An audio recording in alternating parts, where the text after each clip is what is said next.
दाता दाता चले गए, रह गए अब कंजूस, दान मान समझे नहीं, लड़ने को तजबूत।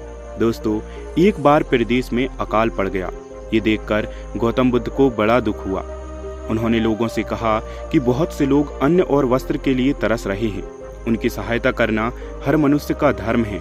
आप लोगों से जो कुछ बनता है आप दान करें। बुद्ध का उपदेश सुनकर सब लोग बिना कुछ दिए ही अपने अपने घर चले गए। एक गरीब व्यक्ति वहीं पर बैठा ही रहा। उसने सोचा कि मेरे पास तो ये वस्त्र हैं, अगर मैं इन्हें उतार कर दे दूंगा तो मैं नंगा हो जाऊंगा।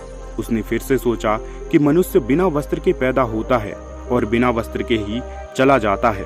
न जाने कितने साधु सन्यासी बिना वस्त्र के रहते हैं, फिर मैं बिना वस्त्र के क्यों नहीं रह सकता। उसने अपने वस्त्र उतारकर बुद्ध को दे दिए।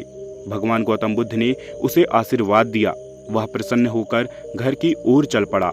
वह खुशी से चिल्लाकर कह रहा था, मैंने अपने आधे मन को जीत लिया है। तभी सामने से राजा की सवारी आ रही थी। उस गरीब की बात सुनकर राजा ने उसे अपने पास बुलाया और पूछा कि तुमने आधे मन को कैसे जीता है। उस गरीब ने कहा कि भगवान गौतम बुद्ध दुखियों के लिए दान मांग रहे थे।